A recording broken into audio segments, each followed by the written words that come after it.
5, 4, 3, 2, 1. You're live with Neve.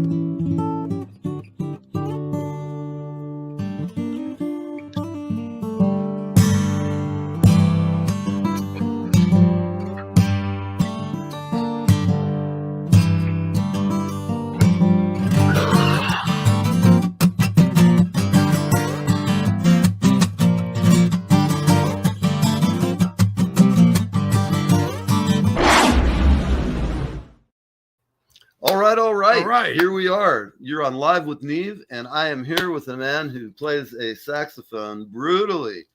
I've got to tell you, my first thought was, is it going to be Jimmy or is it going to be you? And I said, hell. I was cheaper. You were cheaper. Yeah. So you've told me a little bit about going and having a sign that somebody made of you. Oh, you want to start with that? I do. I'm just getting right down to the. We look alike. We're a year and 2 days apart.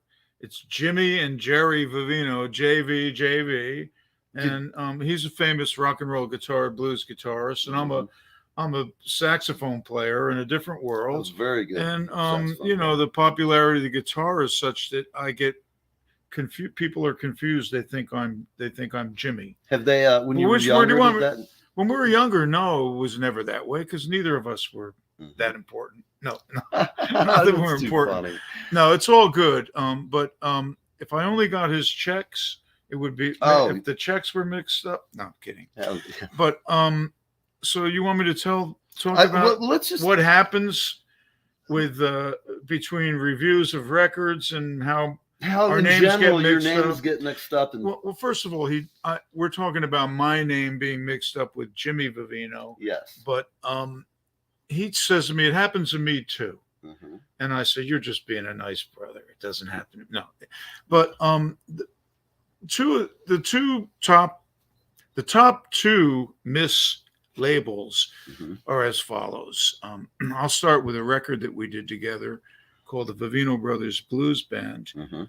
And I think it was Guitar Player Magazine reviewed it, and the journalist actually said, I knew that Jimmy Vivino was a wonderful, great guitar player, but had no idea he was a great saxophone player. At least they used the word great. Great. Right. And we saw the review, and I was like, Jimmy, get a load of this. And I'm kind of laughing, but he was pretty pissed off. And, right. He got on the phone, and they retracted it. And then they took great out and put good. Oh. No, I'm kidding. Oh, man. But no, they didn't do that. But things like that would happen. But I guess the next one that I told you the other day, this might take the cake. The NAMM show. I found it just you found kind this of a this great is the NAMM one? joke. Yeah. Well, am I in this shot? You kind of move. Yeah, you're better when you move in a little bit. Move this way. Yes. There you go. Yeah. Oh, there we are. Hello, Look folks. at that. It's a little delayed, but we're good. So the NAMM show, a company that makes the it goes on a mic stand for a horn player, for a sax player. It's circular. And it goes, their microphone, a 421, let's say, which is a great horn mic, is pointing towards the bell of the horn. And on the face of that is it's a splat, like a backsplash, where when you play your horn, it reflects. It comes back at you. So it helps with a loud rock gig. It works as a monitor. It works pretty good. It's a great product. So, I work the NAMM show for Van Doren, the Van Doren Reed Company every year. And they came to that booth and they found me and said, Jerry, you got to come and see what we did for you at our booth. And I said, I can't, after lunch, I'll be there. So he comes and gets me, and he's walking me over, and he's all smiles. And look wait what I till got. you see what we did. So I get there, and there was a poster 20 feet high, 5 feet wide. And there's a picture of me playing the sax with their product. And it says, Jimmy Vivino from the Conan OBiern show uses. Oh, my gosh. Yeah. And he says, what do you think? And I said, wow. I said, it's bigger than life. Take it down. And he goes, what do you mean? You know what? If you get it already. Oh, man, to try and tell a sales guy who put all this time. That's really all he was, you know. You know, and the thing is, though, those guys, what you said when we were talking about is, didn't anybody like check this? I did say that. And I would agree with you, because my first impression would be like, I said, don't you proof this? You know, because I had a photo session with them. They're very good to me. I have a bunch of them. They gave me a bunch. I might put them up on eBay, folks, very cheap. No, I won't. But I'm going to start the private. And they were very apologetic, and they wanted to, you know, what can we do? I said, it's done. What you did, you took it down.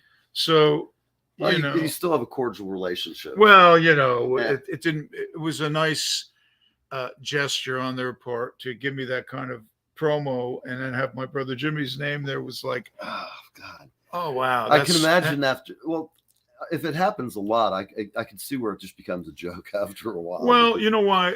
What happens is with Conan OBiern, with all my brother and I go back to when we were 11, 12 years old, playing in garage bands, so to speak, when kids did that.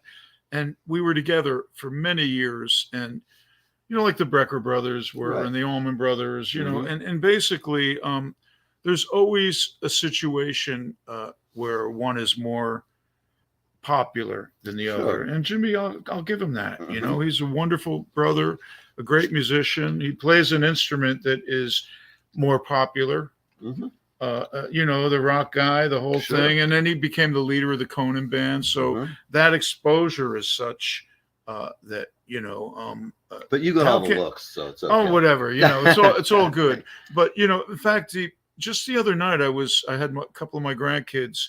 I took them to a place called the Glen Rock Inn. Great little restaurant. I love it. You know it? Yeah, I sure do. And I go in there, and someone is talking to me and about baseball, and he says, "You know, you look really familiar to me." And my son, who is a big fan of everyone I've played with, and I'm his hero. He's a medical physical therapist. He's not in music, but anyway, you know, you look familiar. What? And he says, well, you ever watch the Conan show? And he goes, yeah. And he goes, I got it. Jimmy Vivino. So, shit. So it happened, you know? And I said, you got happened it. again. Said, you said you got it. Yeah. Well, you're so happy. My son said, he's kidding. No, this is Jerry Vivino. And he goes, oh, the brother.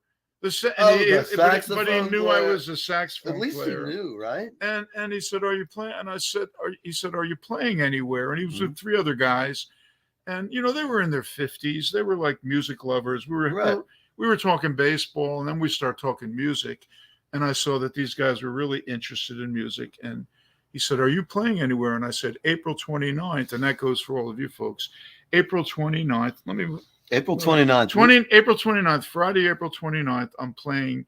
I said to him, I'm playing it in Madison, New Jersey, at a very cool jazz club called Shanghai Jazz.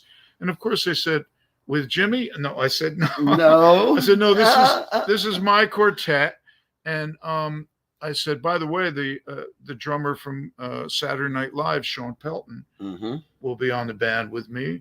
And Larry Fuller from The Last Pianist, who played with Les Brown. I'm going to have to maybe try and get Larry's to that fantastic.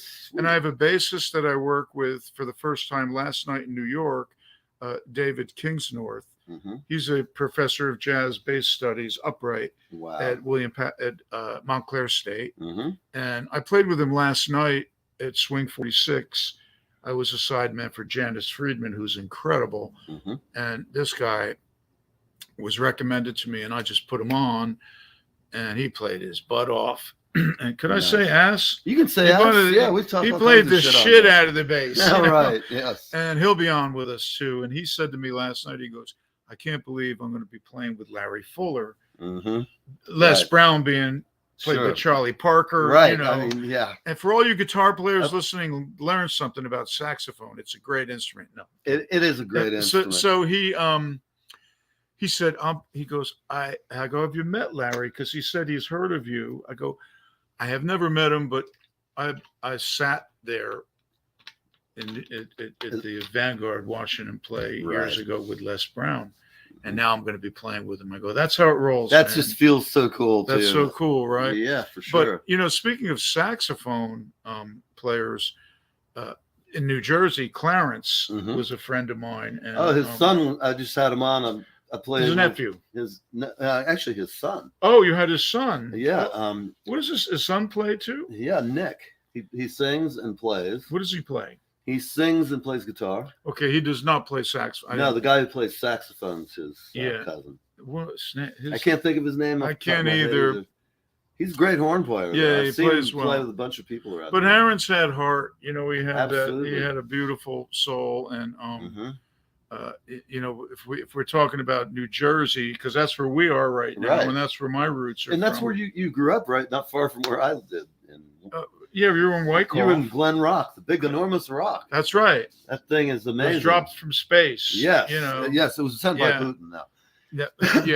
But aliens. But speaking of New Jersey and the talent, we were just talking about Bon Jovi and Springsteen and Stephen Van Zandt and Southside Johnny.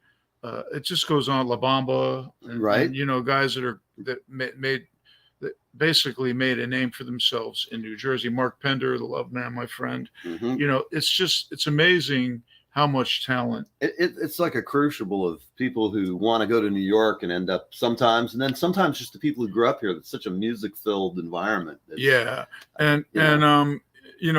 what I was getting at here is that, in the circle, the family of musicians in New Jersey, there's a lot of talent from here, and I hope it's still coming up. We're talking about Clarence's son and his nephew, and they're younger guys. Right.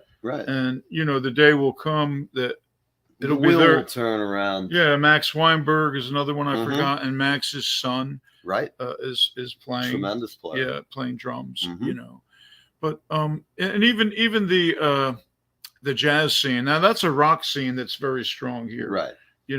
But the jazz scene is growing because a lot of musicians that are getting older have moved to Long Branch now. Yeah. Do you know Jeff Levine? Oh, I was just going to say. Yeah. I know Jeff real well. Now, Jeff Levine, I worked with Jeff for years in New York and recently with Darlene Love. Right. And Jeff, we just spoke on the phone a couple of days ago. And, he's like, you got to call me when you come down. There's music here. So I believe it's growing. It is. The pandemic's like been a knot through a wrench and everything, But Jeff then. Oh yeah.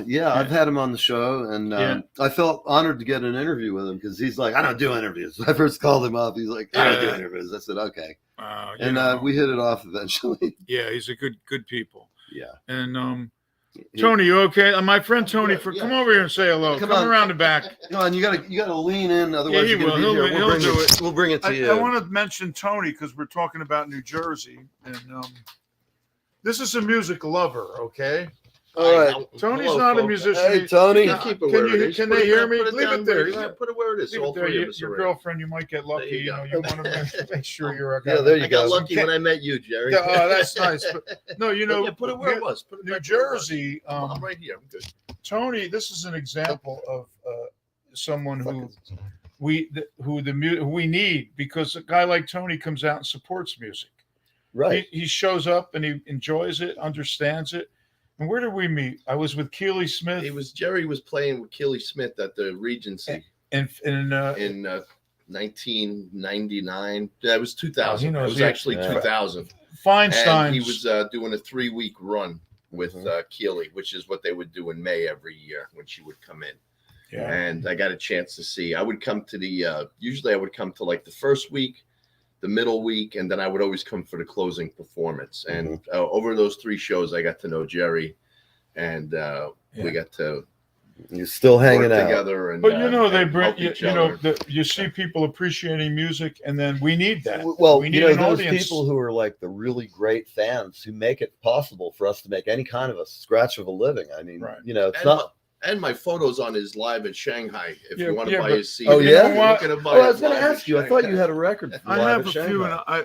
I forgot to bring them here to show them, but we'll talk about We'll that. talk about where to get 'em. Tony, Tony asked me, he took me here, folks, and he said, how much do I get to, how much is it you're going to pay me to, Is this a paying gig? there's your pay. No, we're kidding you. All right, I'm leaving. Oh, he's off the camera. But folks. anyway, there's Tony Ferrari. Give him a round of applause. There we folks. go. Tony Hey! Ferrari. All right. From New Jersey, baby. It's a real last name, too. Speaking of New Wow. Jersey, I left out my brother Floyd.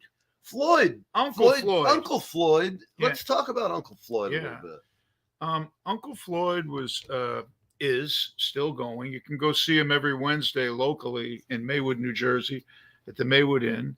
And I had the pleasure of sitting in with his band last Wednesday. But he's there every Wednesday, and then he's doing a lot of Italian American comedy. He writes journalism. It's a radio show on WFTU. But when we were kids growing up, me, Floyd, and Jimmy in Patterson and Glen Rock, my Wow, brother. that's so weird. Patterson to I Wycliffe? lived in Haledon before I moved out to the suburbs. We were so to on speak. Grove Street for a while, and Morrissey Avenue. Right Yeah. in Haledon. we were on Sherman Avenue in Patterson. Wow. And Small world. we had a lot of music coming out of our house because our father was a crackerjack carpenter. But Mhm. World War II ended, and when the bomb was dropped, he never went overseas because he played in the Army band. He was a Oh, man, great he got trumpet lucky player, for 19 years old. Wow. And they had told him and everyone, if there's a 1,000,000-man invasion, you're putting the trumpet down. And the bombs were dropped. Unfortunately, war is hell, and Yeah. I'm not celebrating it, Of but course not. it ended the war. Yeah. And It is what it is. I got to believe that. Who knows if we'd be sitting here talking Right. if things were different? With We as have no far as way of knowing that Nagasaki, it is Hiroshima. possible. Yeah, And it's a crying shame that catastrophe like that has It's happened. a shame that the war just evolved to that point. It was like the Yeah. end of the First World War. They said the war to end all wars, Yeah. but they always kind of say that. Yeah. And But my father came home, was discharged, and his father and his brother, 7 years senior, had started a construction company, and he said, "Dad, I want to be a musician. I want to play it. I'm really loving this." And he said, "We need you on the job. right. We need you here." Mhm. And he was a good Italian boy, and he just Went to work. went to work and played on the side. And Mhm. but having that happen to him, he gave me and my brothers the opportunity Mhm. to follow our dreams. Right. But he did, being a great musician himself, he understood that we had the talent Mhm. to continue, Sure. because if you don't have it, capital I, capital T, Right. it's a difficult career as it is if you're talented. Absolutely. And there's so much luck involved, which we've all been fortunate. Sure. But, because of that, we had all this music coming out of our house, and he exposed us to so much. And even my band director at the time I went to school, he found kids that were really into it. You too, I'm sure. You Sure, probably have that. absolutely. Yeah. And he would expose us, and his name was Joe Silsky.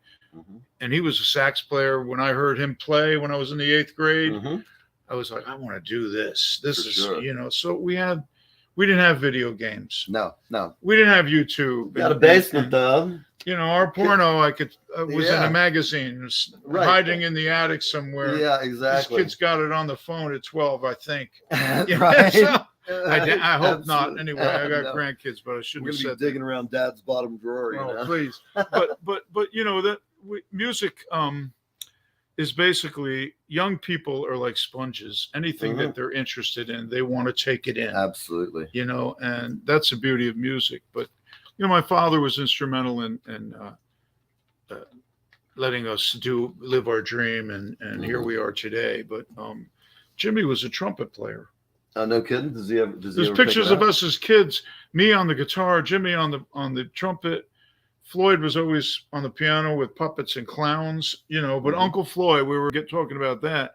When we were kids, he was a strange kid. He liked 78 RPM Right. Cab Calloway records, Savoy label. If you know what I mean. Yeah, I sure do. He didn't care for. He liked Motown and the Beatles. Okay, I was going to ask about Stones too. He loved the Stones, but he wasn't into cassette tapes, and he had old Edison machines that he would collect, he kind of liked doing the diamond needle. He'd rake an old lady's leave and in 1965, and say, "Do you have any antiques?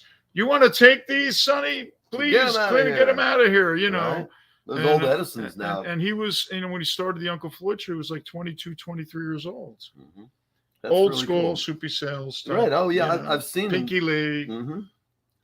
And all those guys he eventually met, and we all met them and did shows with him. The bottom line. He probably knows all the Pastores and all the Godfather folks around Jersey. Oh, yeah. So, well, he's good people, Yeah, we all know that. But, that too is, the Sopranos and all that stuff. And you're gonna go there. I'm Italian. Yes, I'm partial. I'm full blown. I could be a made man. Right. But my father and my uncles growing up during the Depression and seeing bad things happening kept our family away from all that. Thank God. It's interesting because my family also immigrated, ended up in Jersey. Yeah. They used to have a restaurant in Wayne called Talia's. It was there for about 50 years. It was up on Alps Road. Well, I know that. And it was by Hamburg Turnpike. There was like China Paradise. Yeah. Okay. Yeah. St. Michael's Church was there. St. Michael's Church. Yeah. And there's the Catholic high school there, DePaul.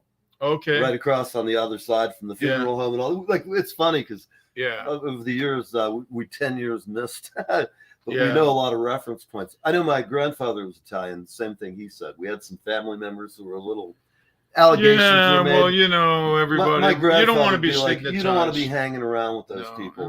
He said they're just little, don't hang around with them. No, don't stay away from that. Yeah. But, people, a lot of them think that New Jersey's full of gangsters. And I've worked with so many people, from Don Rickles to Sammy Davis Jr. to Keely Smith, who were involved when Sam Giancana and the Chicago Mafia was kind of controlling showbiz. Right. There is truth to that. Oh, there is. They all tell me those stories are pretty fascinating. It is. Vegas. And, I like reading that stuff, about the Rat Pack in Vegas. And Double Crossed. Yes. Sam Giancana's brother Frank wrote it. And it's pretty accurate. I'll have to read that. Yeah, you would like it. That sounds great. You can get it on Amazon, like in a heartbeat. Double Cross. It's called Double Cross. It has to do with Joe Kennedy and his involvement with liquor when liquor was bootlegged. Oh, yeah. And how, that nice bunch of Bostoners bringing in the booze by the boat. But the book is pretty much about Sam Giancana and how, he loves showbiz. Absolutely. He was like dating one of the McGuire sisters. Right. His wife knew and said, good. Just make sure you come home, but you can have your girl. That's the Okumata thing. Exactly. It's okay.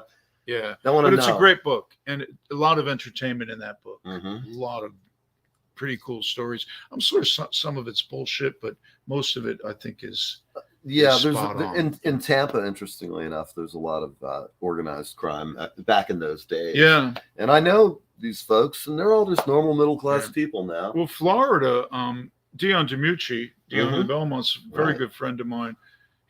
I did a session. I'm on a record of his. Dion plays Dion in Blues and Friends. It's his latest one. Went to #1 on Billboard, and I toured with Dion, and he talks about that too with me. But that's a good record to check out, folks. Yeah, Dion's latest. Tony, look up for me the name of that one. Everyone's on it. Bruce is on it.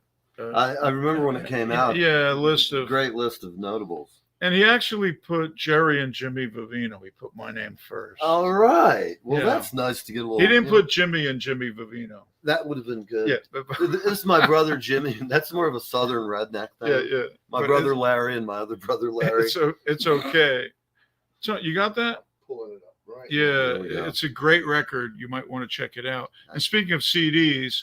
If you just Google my name, my CDs come up, and it's not Jimmy Vivino, it's Jerry. But Jimmy's on one of my records. I have him on a few cuts, and they said Jerry Vivino, great sax player, also plays guitar, folks. No, they didn't. No, that's too fun. Blues with Friends. Blues with Blues with Friends. Friends. There we Yeah, go. you can check that out, folks. Great record. Very A lot cool. of great people on it too. Joe Bonamasso's on it. Oh yeah, But he does a cut with each, right. and he did a cut with me and Jimmy. Yeah, which And is you cool know how 'cause- we did it? We did it during the pandemic through Logic, Oh, okay. Pro Tools and Logic. Right. Just, And the same with his video that's out on that. Mhm. He said, Jerry, his producer called, and it's amazing what we're doing here, Absolutely. streaming. But it's the same with music. He said, what do you want me to do? He goes, find a white wall in your house, Right. put the track on, and sax sync it. Lip sync it. Right. Because the recording was done. Mm-hmm. And there he is, and there's Jimmy, and it was it four the three of screened, us. or I haven't seen the. He didn't have anyone else because he had they programmed Mhm. the other instruments, I got you. and the producer did all that, Mhm. and in fact, even the drums Oh, really? were Wow. programmed. Maybe they brought a drummer in, but he had me because we were the features. Mhm. He had me and Jimmy, and yeah, they did the boxes. And Nice. when it was done, I was like, it's like we were all together, you Mhm. know? That's really cool. Yeah. But you know more about that than me. Oh, I know what a royal pain in the ass it is sometimes. See? You add video to any element of life, Well, you know, and especially it's magic. Remember when we were like Right. 16, 15? but yeah. I mean, we'd have been like, this is Yeah. fucking Buck Rogers. Yeah. Well, at Disney, they used to at Epcot, Mhm. there was the ride that you'd go on, and you'd go past a window, and there was two little kids talking to their grandparents On the video, on a film, video right, screen, and you'd say, Tomorrowland or and you say, Futureland. "Oh yeah, we're not going to see that." Yeah, But and then we're living it now, you know. yeah, honey, pick up some beer on the way home. Yeah. Wonders. But you know, anyway, it's when that video was done, I said, well, Dion said, his producer said to me, just get someone to film you on you have an iPhone? I said, yeah. And then just shoot it and it's amazing. Yeah. How many acting gigs say you must have this phone or that? Because if you do, I have an 11 iPhone Right. 11. It was good they, enough. they are good enough. But you know, like Yeah. I when I saw that happening about 3 years ago, Yeah. I went, wow. I kind of like to hang on to mine at least until I break it. You know. Yeah. I mean, Well, mine's been lasting a long time, but it's already dated. yeah. Well, that's Now, what is it? Up to 13 now? Or Yes. yeah, I just keep. You can't jump on the whole train as long as it's still working. I just had to retire my iMac desktop, and I'm hate ready. it. Yeah. I love this thing. It looked Yeah. great. It worked How did you great. know it was time? Did it just go on you? Oh no, it's just they stopped upgrading. I think it'll only run up to Mojave, Oh, So- that was older than what I had. and now they're making it so like everybody wants. It's no support whatsoever. It's toast. I've had it forever. It doesn't owe me any money. You know. Well, that's good. Mine is. if you can crossing get that 10 road. years, I've found people who use Macs when I talk to them, and I use both. I mean, here we are, we're on this thing, but I find that you'll replace these a lot quicker. I've been able to hang on to my Macs over a longer time period as far as support and just having the hardware kind of work. Yeah. By the way, Apple, this testimonial. if Yes. you can just Get send me one too. Yeah, send one here. Send it to Jimmy. No, I Yeah, mean, no, Jerry. it'll go to Jimmy. It'll go to The Jimmy Postman anyway, will right? read. Postman will read Jerry it'll read- Vivino and say, "Oh, that's wrong. Yeah, We know where he is." you'll have to call him up. Hey, did you get a check? His accountant will be like, "No, I didn't see nothing." I'm kidding you. That's all good. Seating yeah. dissension here amongst the musical Yeah. brotherhood. But you know, technology is a beautiful thing, but I'm kind of like missing the simplicity of we're talking, you and I. I'd much rather set up Communication. my little drum kit, 3-piece, Yeah. and have you over there behind a baffle. Yeah. You know, I do. I talk to guys. I'll just tell them I'm 68. Okay. So I go back before we had answering machines. I was out there working already, Right. you know, right. and am I 18, 19, 20 years old? Where are you going to find a kid that's 18, 19, or 20 making money playing music today? The way we had No, that opportunity existed for my generation. And I Right. feel for young people. I do too, because there's a lack of venues even. Yeah. You know, they're just not like in the old days. There's 6 nights a week of entertainment, Oh, and you know, in the Holiday New York Inns area, and- yeah. right, every little bar, mhm. every town you went to, there was some little Holiday Inn, like you say. There was Florida was like the land of Oz for bands. Oh yeah, you were in Tampa. I was in Tampa, and I worked. Coincidentally, I was a busboy at a Holiday Inn there, and it was great because it gave me opportunities to work on my pharmaceutical sales, recreational pharmaceutical sales. I was aiming for the brass ring in Florida culture. Are you saying you make pharmaceutical marijuana? Is that what That's what I did. Oh, really? Oh, yeah. Wow, now it's legal. And then, you know what? Back then, the Texas Rangers were owned by Bush the Younger. Pompano. Plant City, Florida. Oh, that's they where were in Pompano during the spring training. training. The Texas Rangers came to. They were your clients? They were my alleged clients. No kidding. Yeah, no shit. Let me tell you something. When you're a young entrepreneurial fellow. What years are you talking? We're talking about 78, 79. Oh, wow. I graduated from high school. They were good, too. They were pretty good, I think. They were pretty good. And they were like, we got to get some weed, you know. The drug testing thing wasn't so big. That's funny. And then the bands came through every week. Yeah. So I'd stay after my shift and hang out and jam with the band. They'd always let me play a couple tunes. There you go. You know, that was your learning process. It was. It was like going to school back in those days. Yeah, but you know what? When you go to school to study music, that's a good thing. I'm not saying it isn't, but when you don't have the proving ground to go out and, man, now I can really work my instrument. I'll do this. I understand that. Right. I can really work my instrument, and I want to play now. I can play in the corner or with the college band or the high school band, but when you get out there with cats and you're communicating now, when you have to make it work. Yeah. Like when I was a young kid, I just did what they told me. The guy just said, "Shut up, mix soup," and I would just be quiet. And you know, to me, it's just like I don't know what the hell else. I still love playing. Yeah, of course. I love it more as I get older. Absolutely. You know, I understand that it's never going to leave me. Yeah, and it's something they can't take it away from you. And it's DNA too, because some people are just naturally great. Other people, you know, there's not many of them. The people who are really naturally great, but there's sometimes just that unique DNA. Naturally great is in anything. It can be in sports. It can be in carpentry, cooking. You just can be a mathematician. Right you have you're wired to understand math, or you know, that's what's beauty of life is. You know, everybody's different. Yes, if we could only all get along. Right. What's the problem with that, people? You know, I don't know. Why don't we run for office? I can't think we. I don't want to do that. Come on, we can be throwing bombs. I'm not going to obsess over things I can't control. I got to let go of it and just. I think being a musician is much more fulfilling in any way than out there being president. I figure I'll consider doing it for a living. Yeah, you might get a bucket. I've never had a job other than music. That is exceptional. That's going back to what kids do. You know, I caddied when I was 13 and 14 at Ridgewood Country Club. My cousin got married there. Really? So funny. I know the place so good. That's really wow. Funny. That is funny. Wow. And you know, in the summertime we'd go there and we'd call it looping, and we got $6 a bag, 2 bags. I was a little older. 12 was a little young, but it was. I was practicing, and I remember saying, "Boy, I need an alto sax, or I need a certain flute, alto flute, because I have a C flute." And I would go make money just to buy instruments. Absolutely.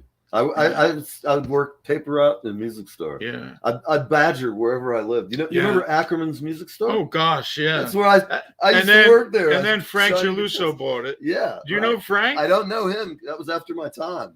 Oh, he bought Ackerman's, and he put a Studio G in there. Right. And there was a recording studio in the bottom of it. In the basement. That's where I took so many lessons. Yeah, you took.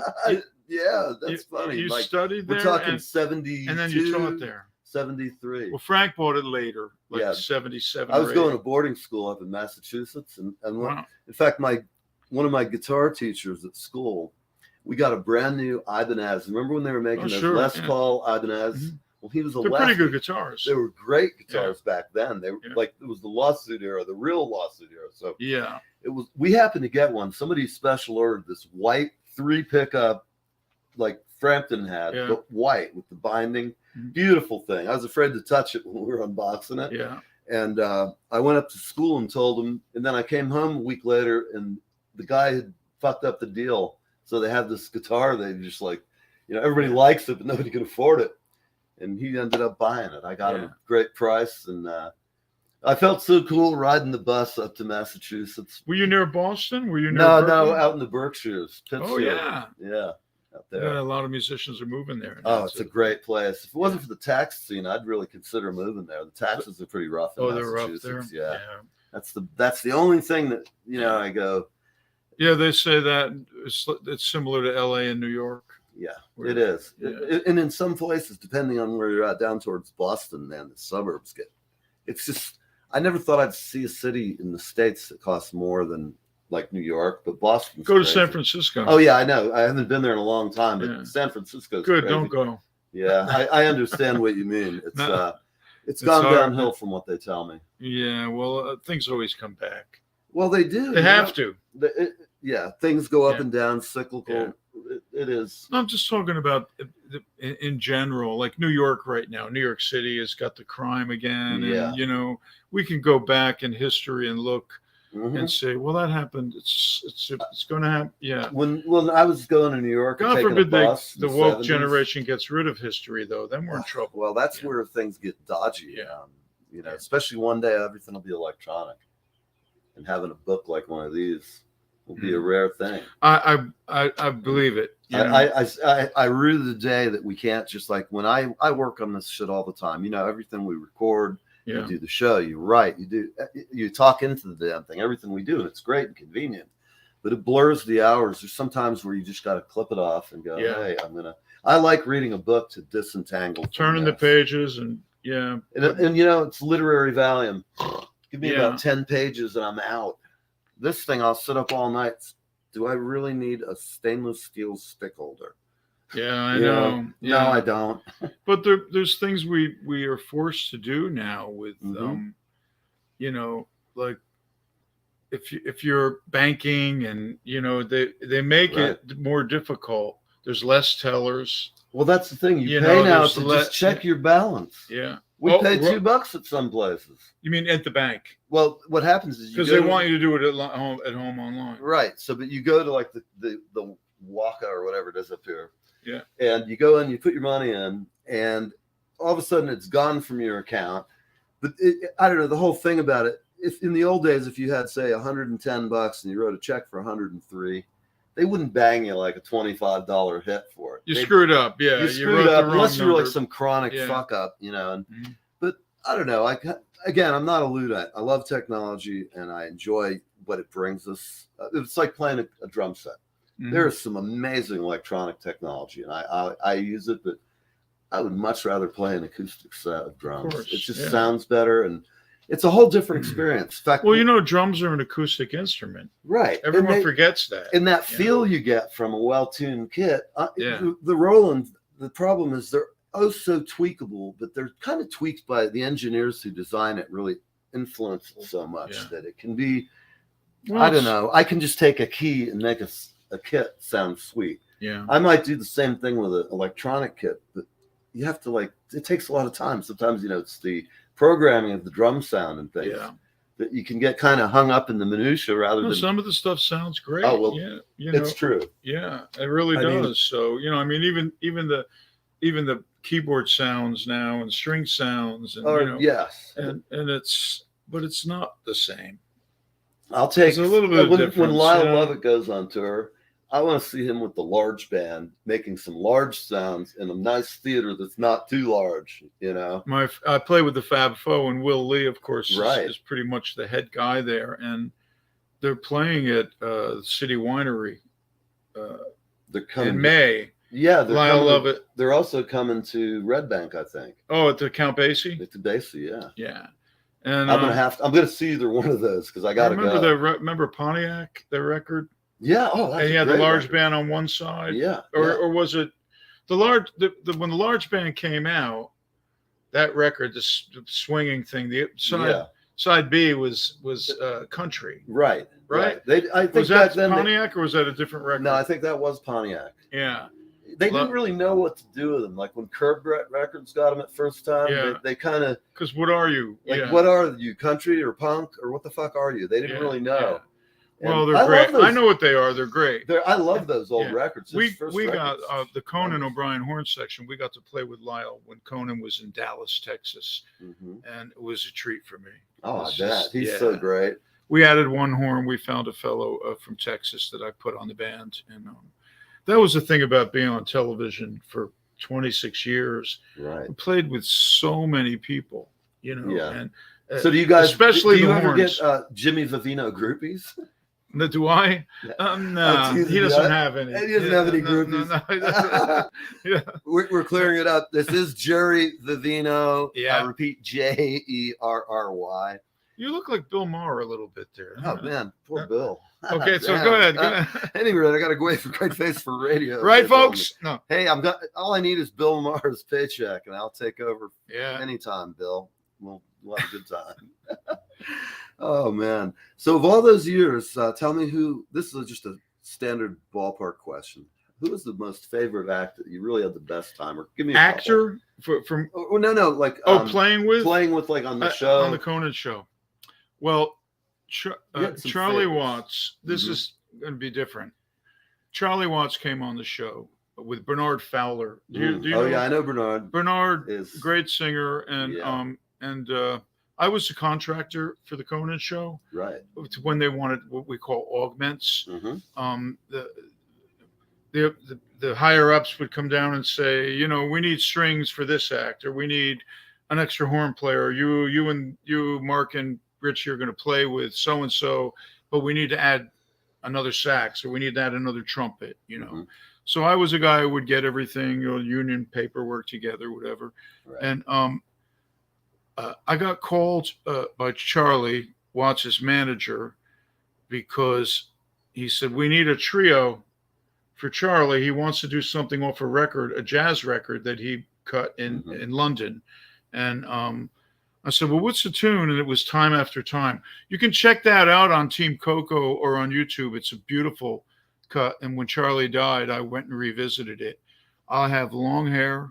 Oh yeah. The show was maybe a year old, if that. Oh no shit. And yeah. And What a great experience. so they called me and said he wants, his management said, the track has alto sax, piano, bass, drums. Mhm. So I got them. He said, we need really schooled, old time Right. players, standards, you know. And Mhm. he goes, we have a couple of names here. Do you know Derek Smith? Of course I do. Yeah, You know, do you know Russell George, Mhm. who's an upright bass player? And I said, I know both of those guys. They're wonderful. They're great musicians. I think whoever recommended them, Knew what they were talking hire about. them. Right. You know, so they did. And by the way, Russell George, the bass player, he played on Meet the Mets in 1961. They recorded. Wow. They still use 60 that. years ago he did Yeah. that date. I Yeah. wonder if he didn't get any residuals for that one probably. He said, I asked him, he said, no, they were bought out. Oh no shit. Yeah, because everyone thought, they'll change it every year. Let's take the Right. buyout, which was, he goes, it was good money. He goes, but I should have had residuals on that one. You know? Yeah, right. But anyway, Yeah. those guys came on, and Charlie, we know him as Rest His Soul, Rolling Stones, and he had brushes, and that was so enjoyable for me because he featured me. Oh, I had a long solo on it, and Bernard, I had worked with Bernard on various shows at Alan Pepper's Bottom Line. Right. Bernard was always hired as a singer for some of the shows that Alan and Stanley Snadowski would produce, try to sell it to Broadway.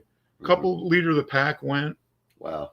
This one was called Just Once, and they came close, but it wasn't picked up. But but anyway, that was an experience I'll never forget.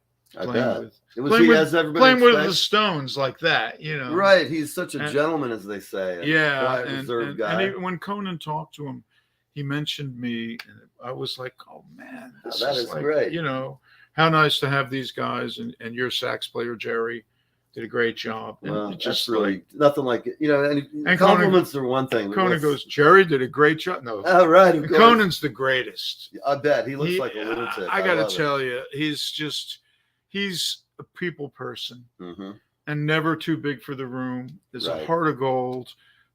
Loves music. Plays pretty good guitar himself.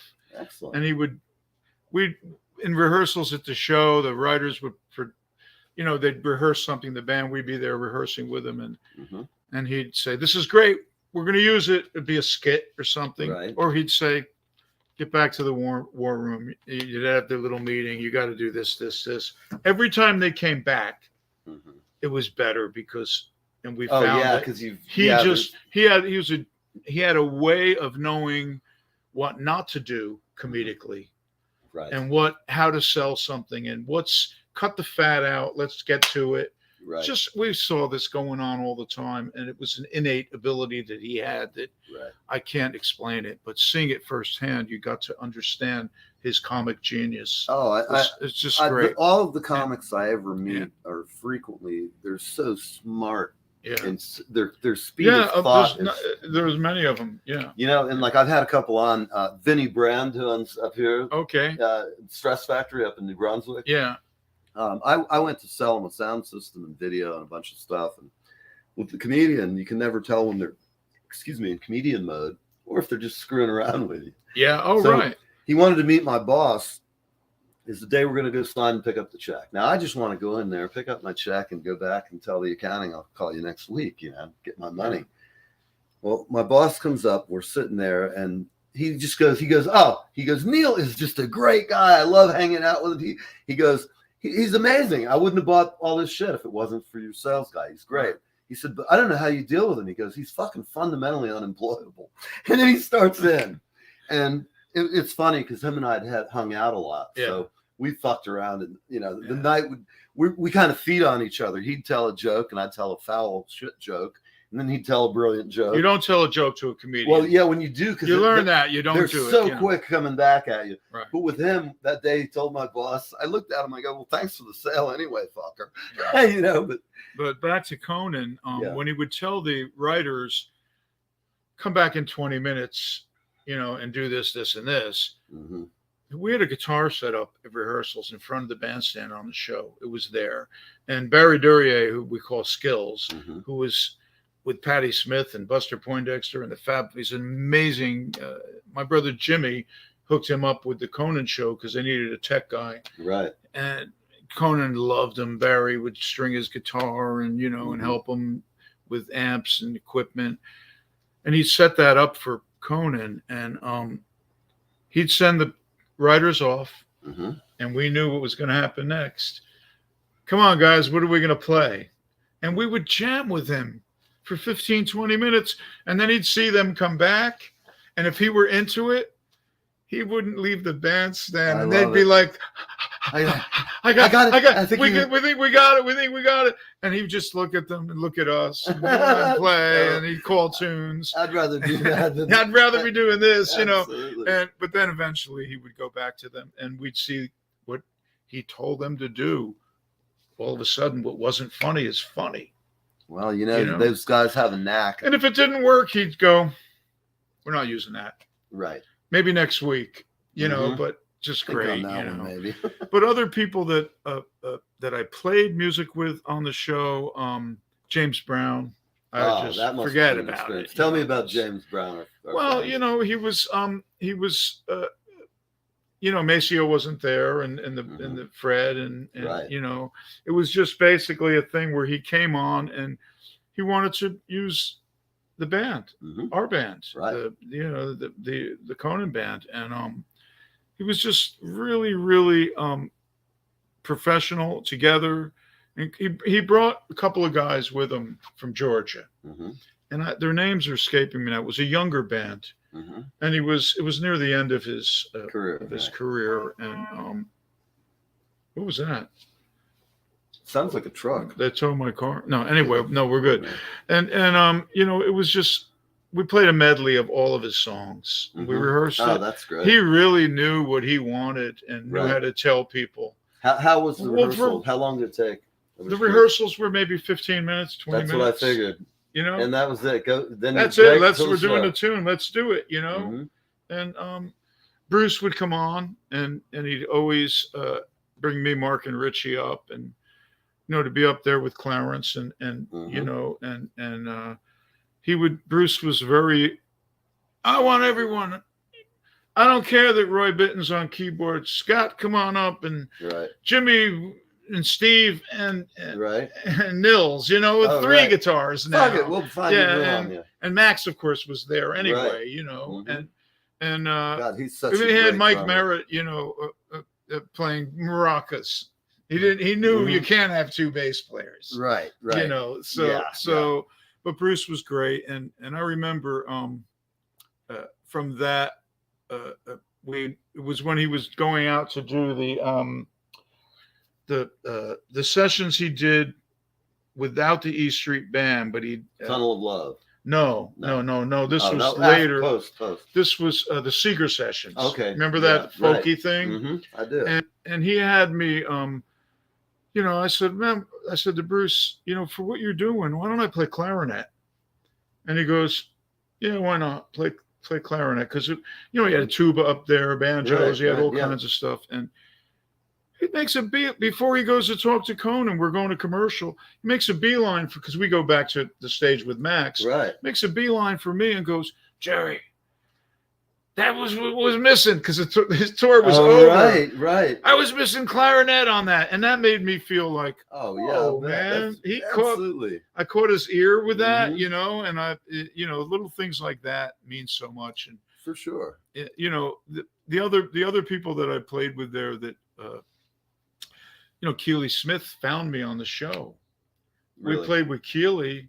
She came on and used the whole band, and she did a medley of Louis Prima tunes, and I had three sax solos. And next thing you know, my phone's ringing, and Keely wants to talk to you. It was her manager husband, Bobby Milano, and she says, "I love the way you play. You're the closest thing I've heard to Sam Butera." And all the.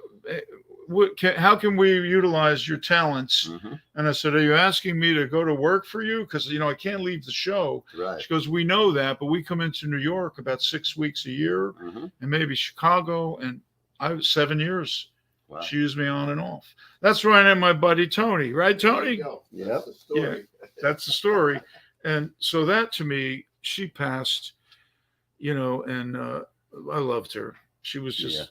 And she was singing in her 70s, sounding like the same. I think that's just the coolest thing. I mean, you know, as we get older, I love playing with the old cats. Yeah. You know, Tony Bennett's another one we played with there. Oh, I bet that was exceptional. Yeah. Big band, though. We would really always have like a full spot sax section, but he wanted to use me all the time and the horns on our show, you know. Nice. And so he'd make room for us, and he'd come on every Christmas season. With Conan, and you know, Tony's not doing too well right now. Right.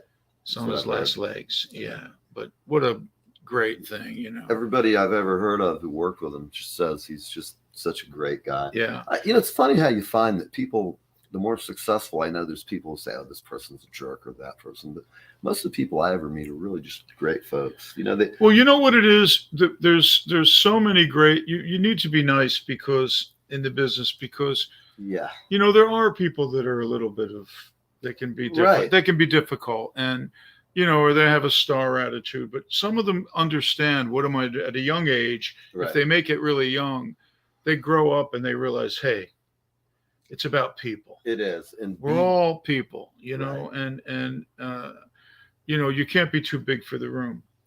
If it'll just, I don't know.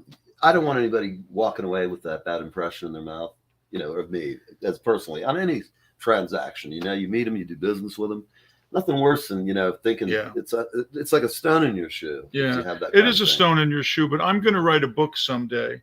And I have to outlive everyone that I've worked with before. Of course. I get no, I'm kidding. To be released on the anniversary of my 25th death, you know? Whatever. But I'm just saying, you know, there's so much we can say, and we sometimes, if you don't have something nice to say, don't say anything at all. Absolutely. Yeah, period.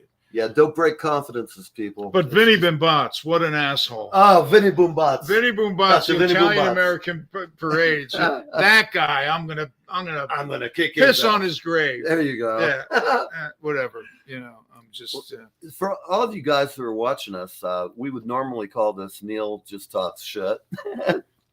But I'm here with not Jimmy, but Jerry Vivino, the one and only.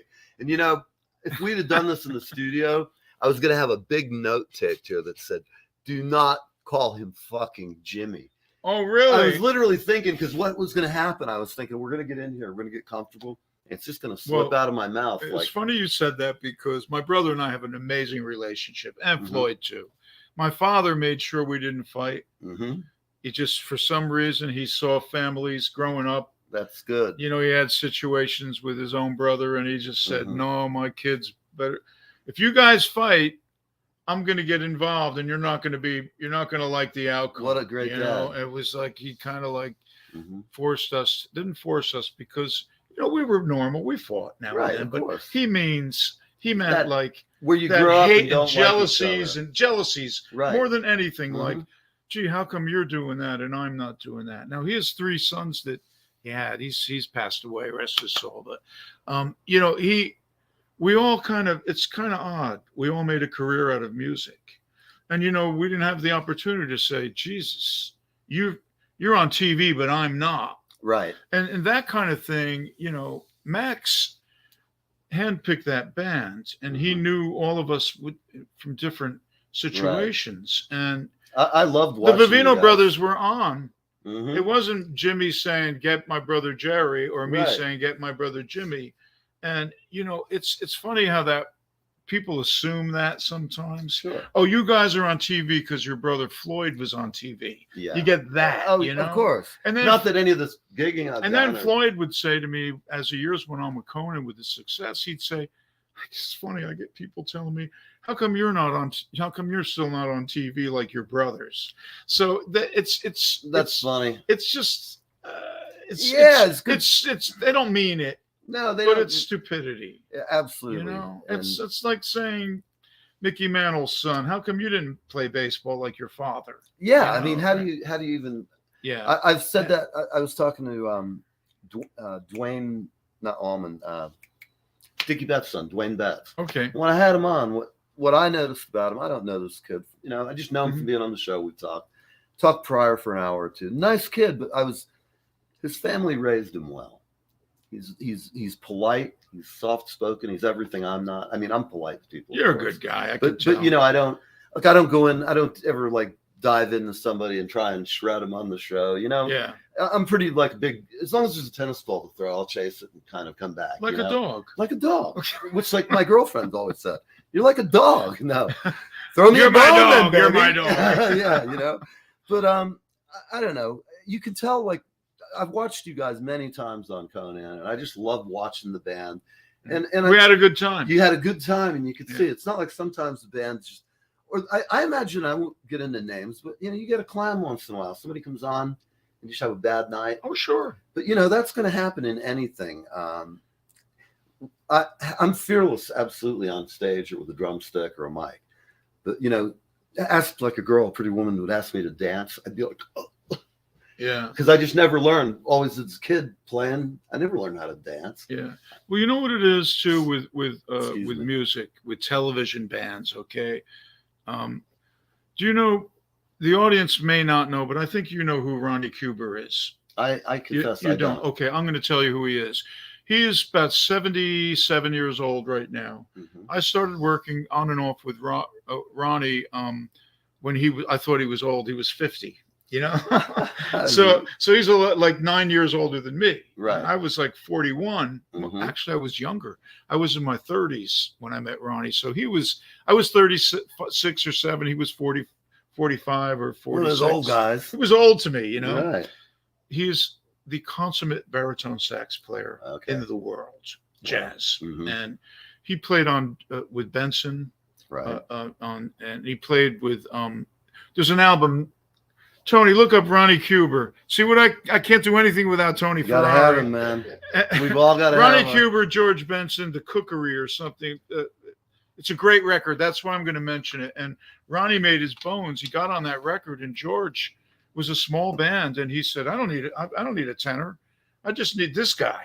You know, right. He plays with Steve Gadd, you know, and Joey DeFrancesco. But it's Barry sax, you know. Yeah, absolutely. And Ronnie. And there's not really a lot of guys out there who are really well known and great. Well, you know, there was Jerry Mulligan, and, right. and you know, there was big names, sure, you know, that were and to me Ronnie Cuba, but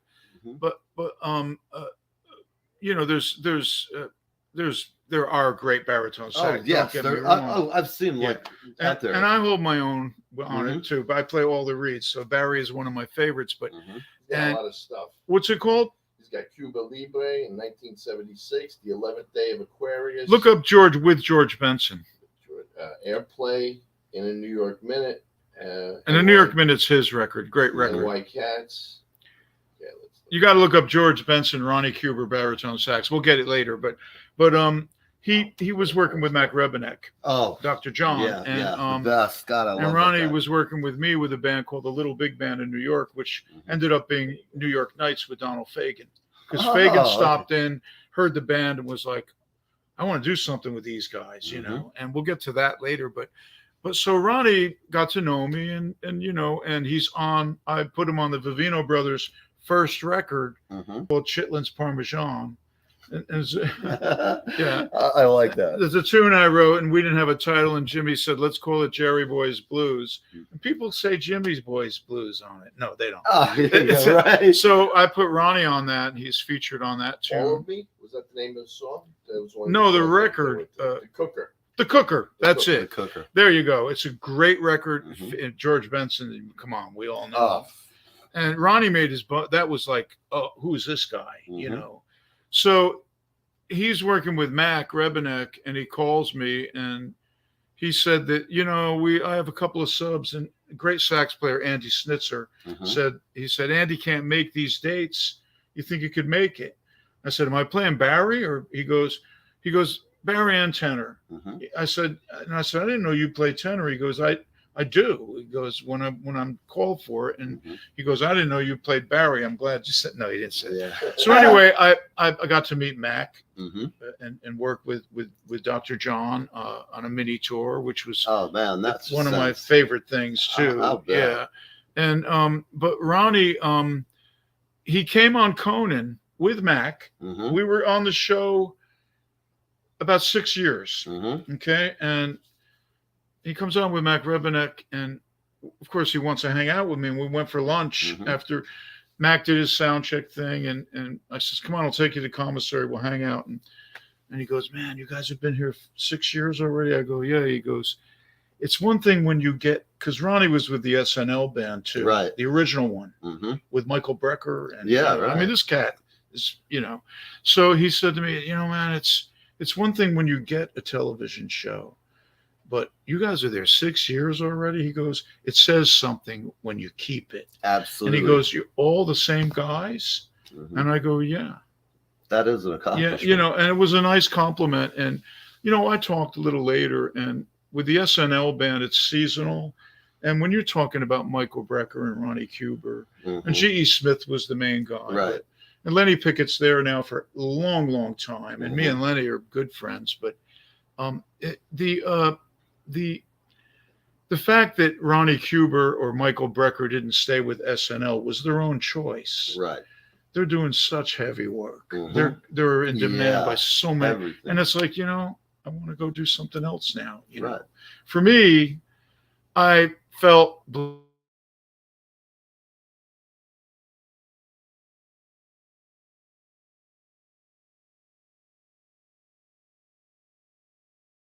blessed because of the TV show.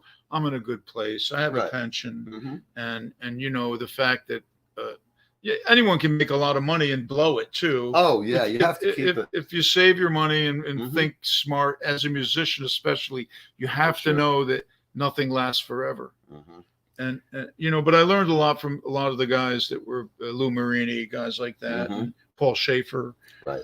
I met all these guys along the way and happened to work with all of them.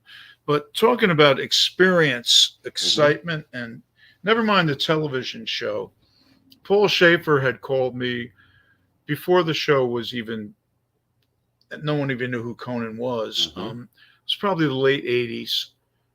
My phone rings, and Tom Bones Malone said to Paul, I got to put a horn section together. I have tenor, trumpet.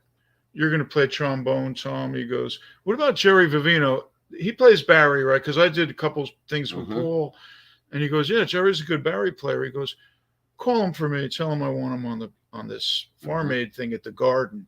All right. All these acts were coming in, right? Oh yeah. So I don't know. I just took the gig, and I get there, and the horns are setting up, and I was nervous. I got excited and like, oh my Lord! Right. There was Michael Brecker and Randy, the two of them on the horn section, and it was me, Bones, Randy, and Michael, and I just standing next to Michael Brecker, playing with all these different acts and hearing him solo on "Don't Let Me Be Lonely" with James Taylor, which is one of my favorite pop solos.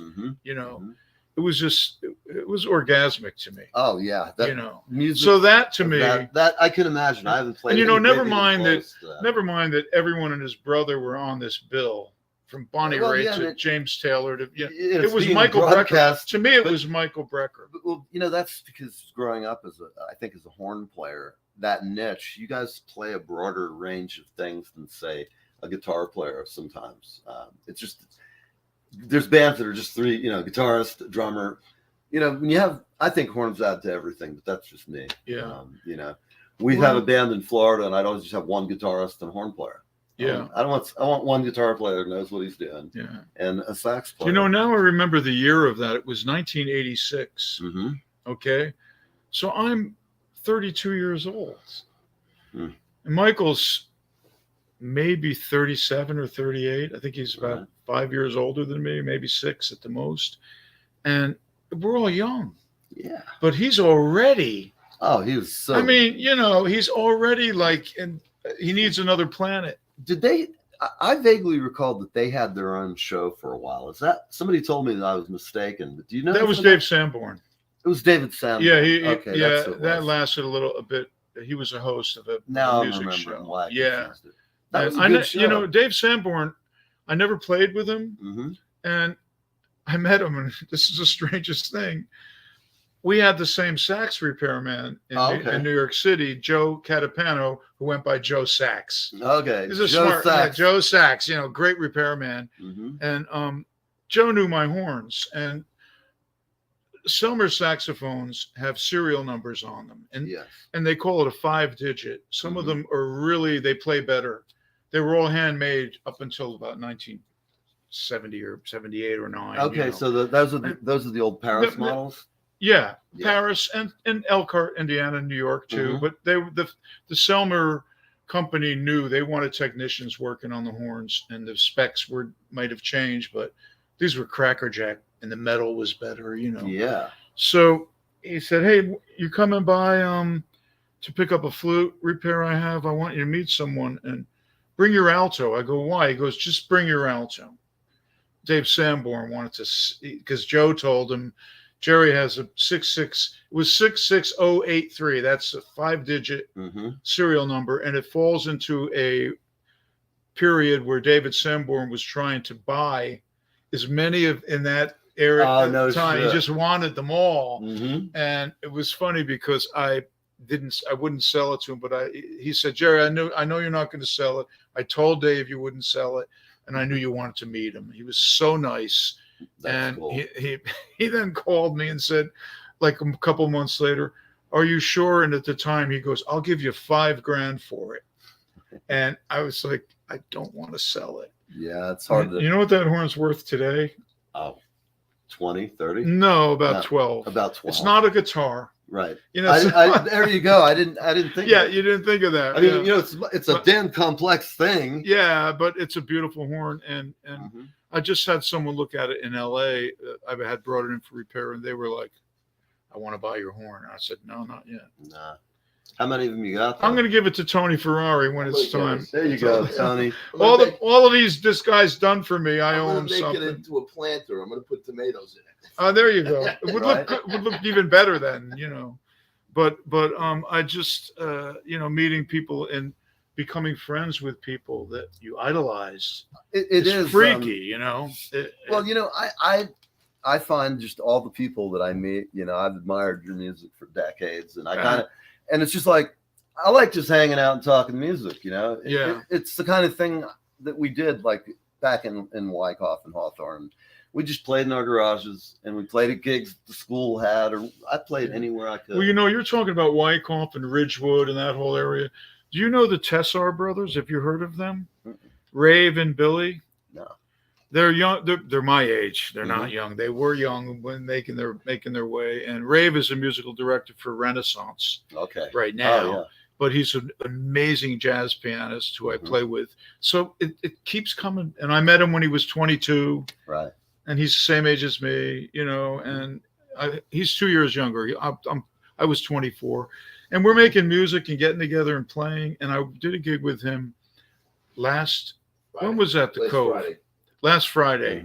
Really, it was a great night. We had 2 sold out shows, and I had John Arbo, another guy who was Midland Park. Wow. And John's 67. And then I had James Wormworth, Conan drummer, when Max left. And, James is about 84. No. He's a young kid. He's about 65. Right. So little whippersnapper. So we did our thing, and we had a great night. And at the end of the night, this was such a great reunion. And I said to Rave, who's 2 years younger than me, I said, it's been a long time since we played. I haven't played with him in about 10 years. I said, it's so nice to see that people our ages can get better. We don't stop learning. No. And if you're always practicing at our age, you can't help but get better. Well, when you're done learning, you're done. And we all want to continue to learn. And there's no, you shouldn't ever have an attitude, it's too late. Absolutely. That's his key thing. You know when Jimmy started guitar? 28. No kidding. Yep. He was playing B3 and trumpet. And he just... he was a real good keyboard player. I bet. And he just, he was a trumpet player in a band. We were in a garage band in a high school, and the organ player was not cutting it. And my brother was just showing him all the things he should be doing. Procol Harum, I love that stuff. Light My Fire is a pretty important signature organ, and Jimmy would show him. So the trombonist from Wyckoff, Pete Jacobs, you wouldn't know him because he's older than me. He's he was a senior and I was a sophomore, so he's 70 now. Wow. And Lee J we call him Lee J. He was a great trombone player. He's just in rehearsal. Pete was late, and Pete was a keyboard player.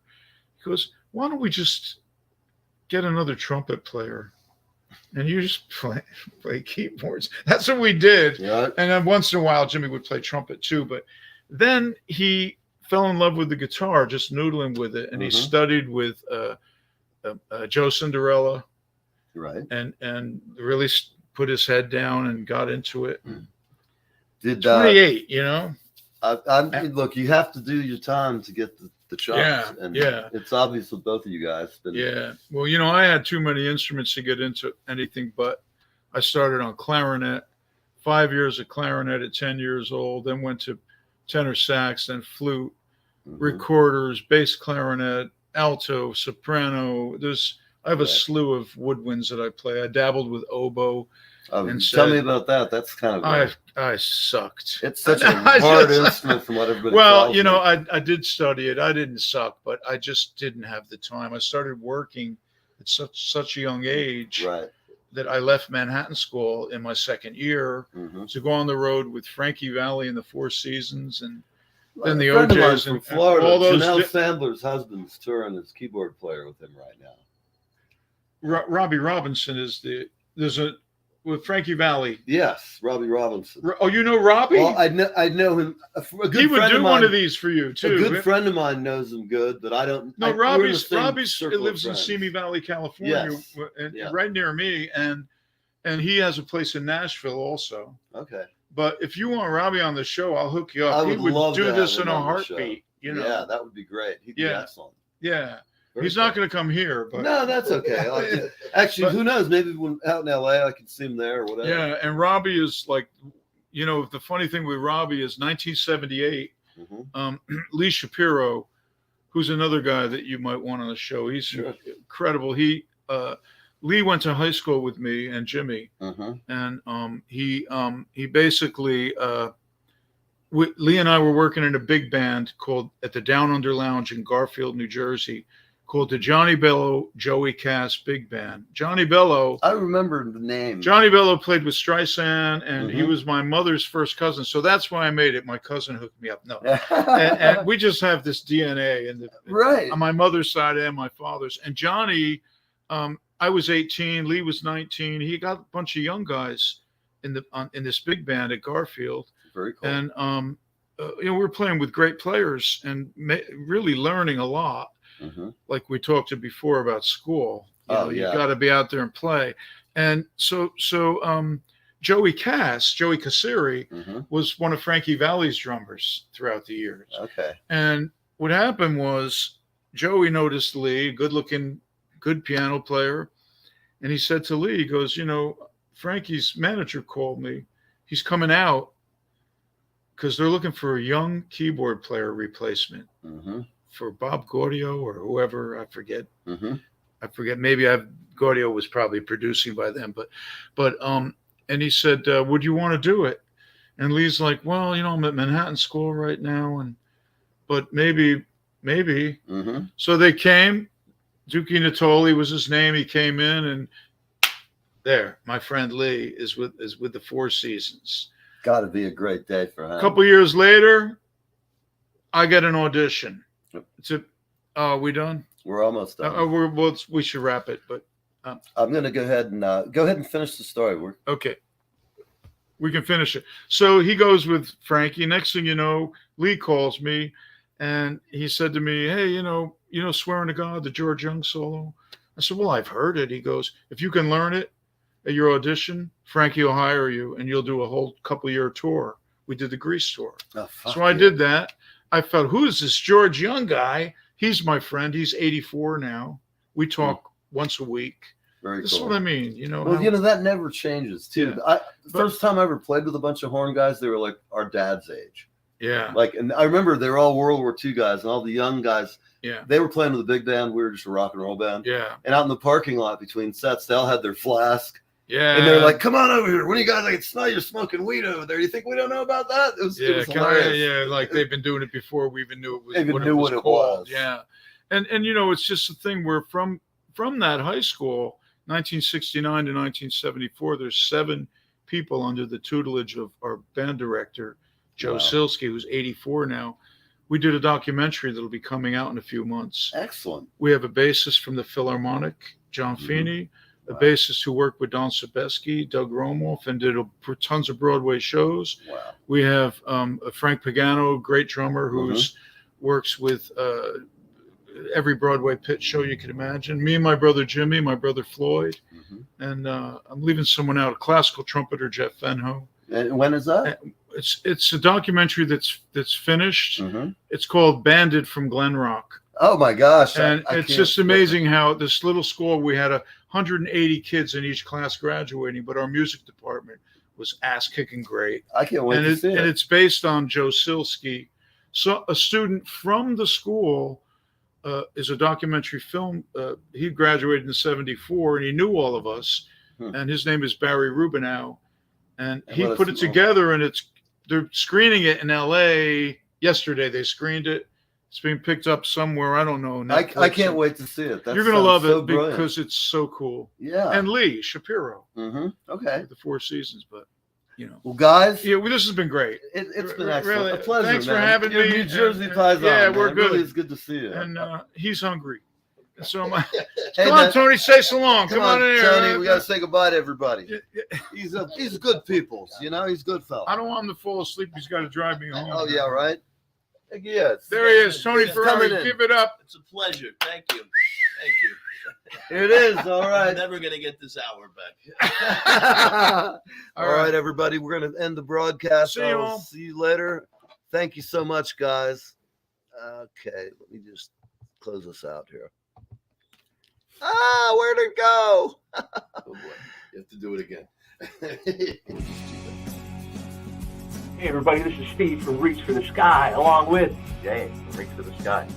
And you're listening live